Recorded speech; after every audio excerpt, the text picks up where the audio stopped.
it must be true in this community, because we're sitting in this room, that this isn't a totalising story. And we are very, very, very lucky, actually.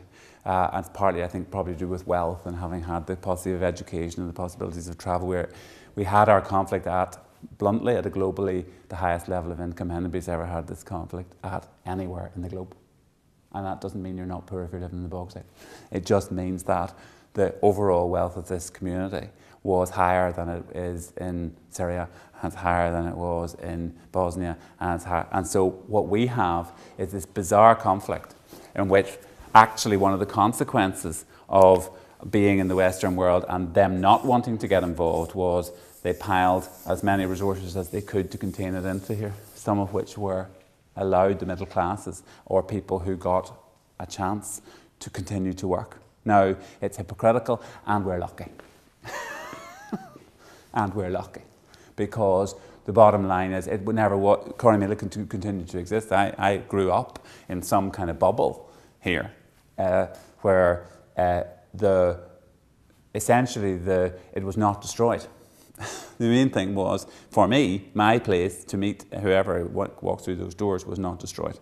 And that was my personal story. It doesn't make me a good person. It just means that survived for me. And that's why I'm telling this story rather than a different story, because otherwise I'd be telling it from here. So the reason I have a slightly different story on this is because of my own history. And we must, between us, have our stories which prevented us from going down this road. People who held us out, things which were, and this community did not, in fact, entirely disintegrate into this. There were always this kind of both and ambivalence going on in this community, between people knowing this wasn't a good thing and participating, and and we probably all have our moments of thinking, what would you do about that, and other moments thinking that's terrible. So there's an oscillating story in us, but we were lucky. We didn't become Bosnia. The entire place didn't collapse. We did not. We weren't thrown out. It wasn't a final solution. Actually, we're still here 40 years later trying to sort this blooming thing out, and it's a pain in the neck, but nevertheless it's better than not sorting it out. That would be my view, is let's be grateful we have this chance, because frankly this kind of violence can really kill you. Now, conscientious objectors, therefore, people who crossed lines, people who stood up against this kind of stuff, systems where they didn't actually disintegrate, stories of honour. I remember talking to a Bosnian here, a volunteer must have been in the 90s, and I was describing the Enniskillen bomb, and I just said, it's a no-warning bomb that went off in Enniskillen, blah, blah, blah. And she put her hand up and she said, were there bombs with warnings? Yeah. And I suddenly realised even our terrorists were civilised. They quite often gave you a warning. Now, that's not a good thing, but it is one of the things we've lived off. We have to be very clear. If you lived in Bosnia, you didn't get a warning. If you live, I suppose, in Palestine, Israel, it's the same. If you live in Iraq. Yeah, if you live in Iraq now, if you live in some of these places where these huge car bombs go off, there's no warnings going off. Anyway, so we are lucky. I suppose I just want to validate the fact, which is that there's always been parallel stories here, and there's a danger in this story, which is I overly simplify it, and that's true. And thank God for it, because that actually has kept our institutions and our possibilities going. So, fine, we're very lucky. And we should use that fact, by the way. That's what we have to come back to, is we still know what humanity looks like. We still know we have enough still to know that there's something like that, because actually in the end, in the darkest places, you don't.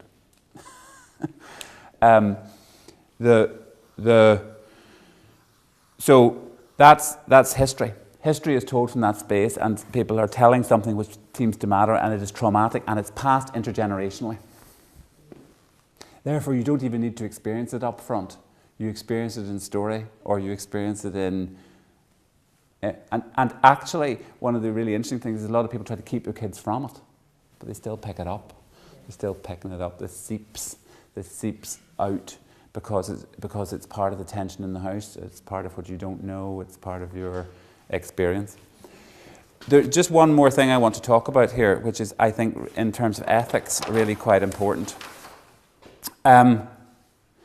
Because of this, I'll draw it again. Because of this story, which is about them, which essentially says that all violence can be traced back outside of me, therefore making me secondarily responsible. I am always, therefore, we collectively have a story we tell which has a shape, which has us as at least relatively innocent and them as relatively guilty. That doesn't mean to say we won't be able to find specific facts and specific individuals we can indict, but the overall story is intact. Okay? Another way of putting that, we are the abused and they are the abusers. Now, I'm using that language because I want to take you over into a logic, which is there's very few models of peace which imply the abuser and the abused being treated equally.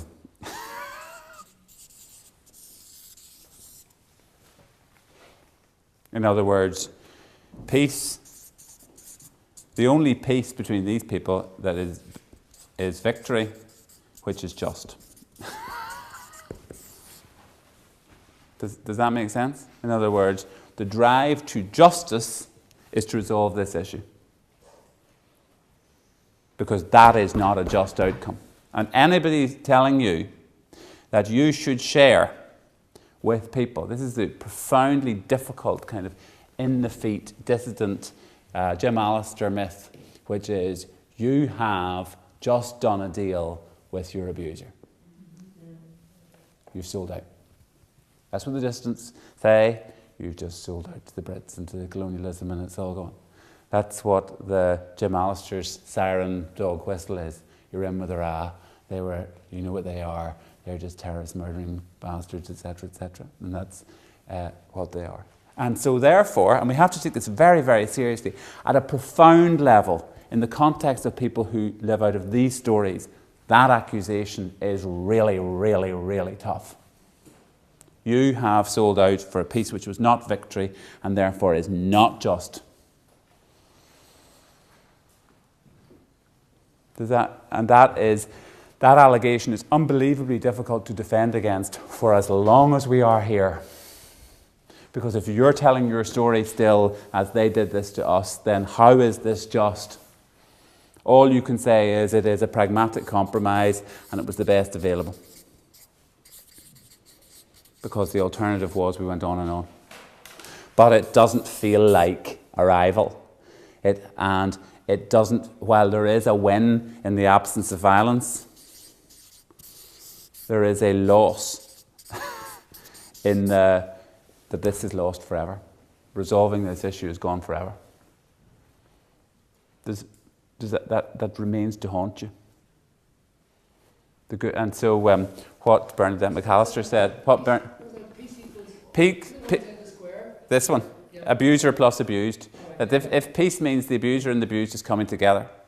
Now, our peace process basically said, what they decided was, if we go into this question of who's the abuser and who's the abused, we will never get out of it.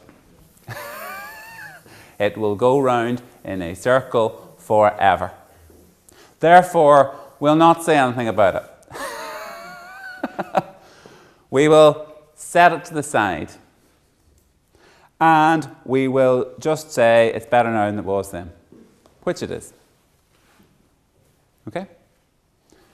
But it's a bit like the princess and the pea. You know, under the 15 mattresses you still feel the pea.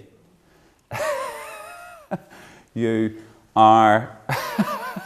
Then they go to the assembly and an issue comes up. And instead of agreeing, because you could imagine that silence then is about, look, we agree we can't resolve this and we just are going to have to live with our different histories and hey, that's it. That's one possibility.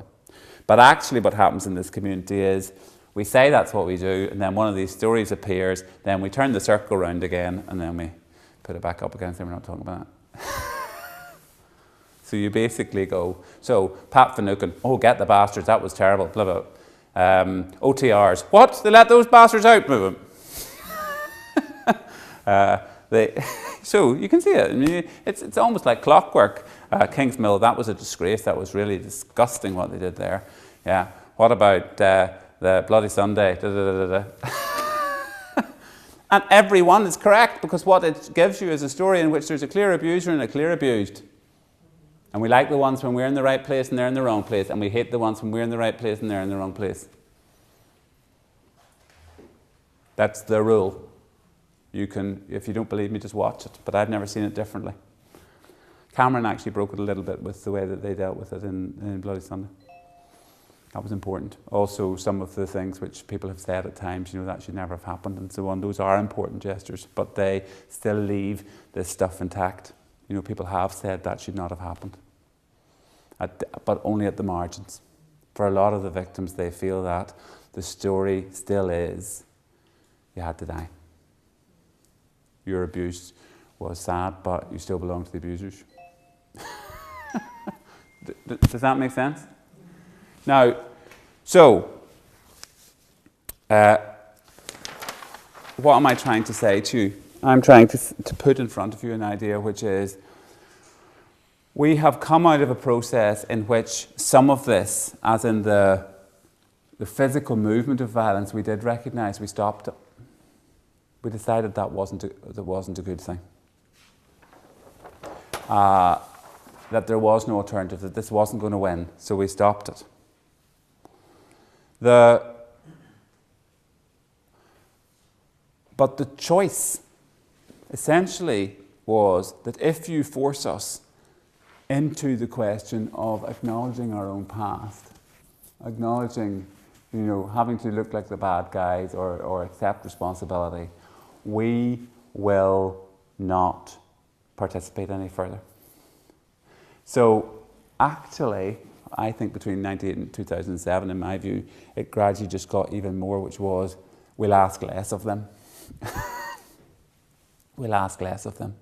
In other words, as long as you'll run the police and run the politics, then you know something. That's all we're going to ask. We're not even going to ask you to do shared future. We're not going to ask you to do a different way of being with each other. We're just going to put you into position and you can run it.